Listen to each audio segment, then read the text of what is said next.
16वीं लोकसभा के गठन और दिल्ली की गद्दी का सरताज चुनने के लिए जनता की बारी आ चुकी है।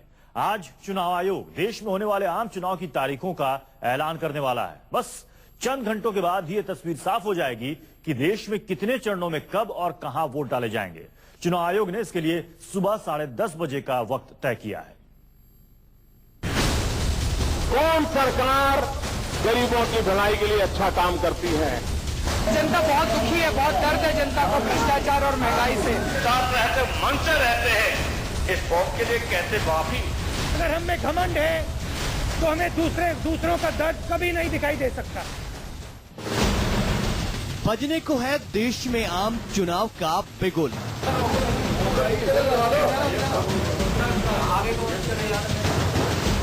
चुनाव आयोग आज करेगा तारीखों का ऐलान।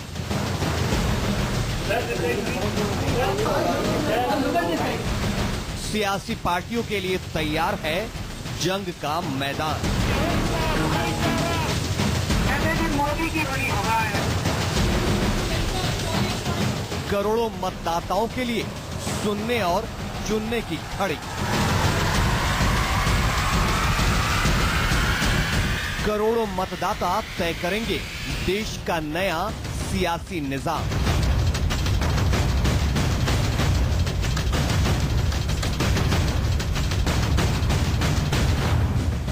आखिर वो घड़ी आ गई जिसका बेसब्री से सियासी पार्टियों और देश के करोड़ों मतदाताओं को इंतजार था।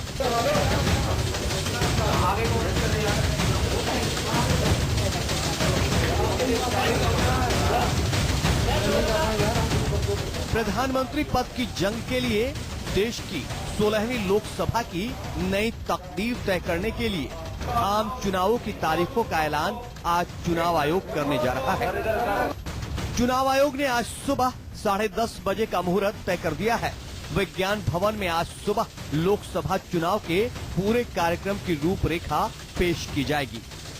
लोकसभा चुनाव कितने चरणों में, किस किस तारीख को, किन किन इलाकों में किस तरह के इंतजामों के साथ लड़े जाएंगे, इसका ऐलान मुख्य चुनाव आयुक्त वीएस संपत अपने दोनों सहयोगियों एचएस ब्रह्मा और एसएन जैदी के साथ प्रेस कॉन्फ्रेंस में करेंगे, जिसके फौरन बाद पूरे देश में आदर्श आचार संहिता लागू हो जाएगी।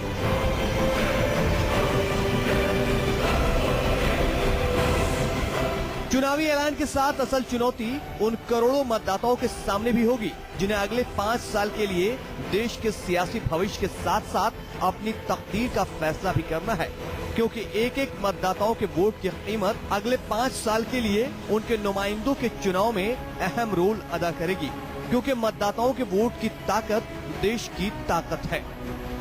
बात अगर साल 2009 के लोकसभा चुनावों की करें, 5 चरणों में 543 लोकसभा क्षेत्रों के चुनाव हुए थे। साल 2009 के चुनावों में 56.9% मतदाताओं ने वोट की ताकत का इस्तेमाल किया था। साल 2009 के नतीजों में प्रधानमंत्री मनमोहन सिंह की अगुवाई में यूपीए 262 सीटों के साथ सबसे बड़े गठबंधन के तौर पर सामने आया था, जिसमें कांग्रेस को 206 सीटें, टीएमसी को 19 सीटें, डीएमके को 18 सीटें, एनसीपी को 9, नेशनल कॉन्फ्रेंस को 3, जेएमएम को 2 और अन्य को 5 सीटें हासिल हुई थी।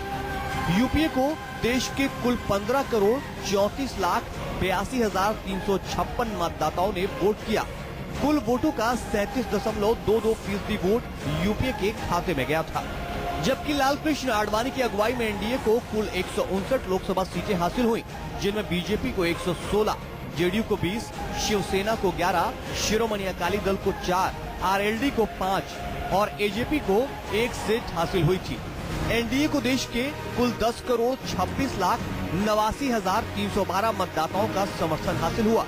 कुल वोटों का 24.63% वोट एनडीए को हासिल हुआ।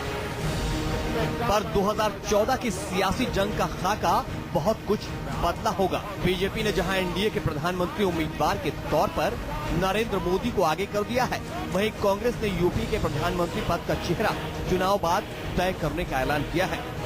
तीसरे विकल्प के तौर पर भी लेफ्ट पार्टियों समेत एसपी, बीएसपी और क्षेत्रीय पार्टियों की अपनी अपनी दावेदारी है। 2014 के चुनावी समर में करीब साल भर पुरानी आम आदमी पार्टी भी देश भर में अपनी दावेदारी पेश कर रही है। इस लिहाज से दिल्ली की गद्दी को तिलांजलि देकर आम चुनाव में कूदी आम आदमी पार्टी भी नए उम्मीदों, नए दावों और नए वादों के साथ जनता के दरबार में हाजिर है। अब देश के करोड़ों मतदाताओं को तय करना है अगले 5 साल के लिए वो देश की बागडोर किसे सौंपेंगे। Bureau report, news 24।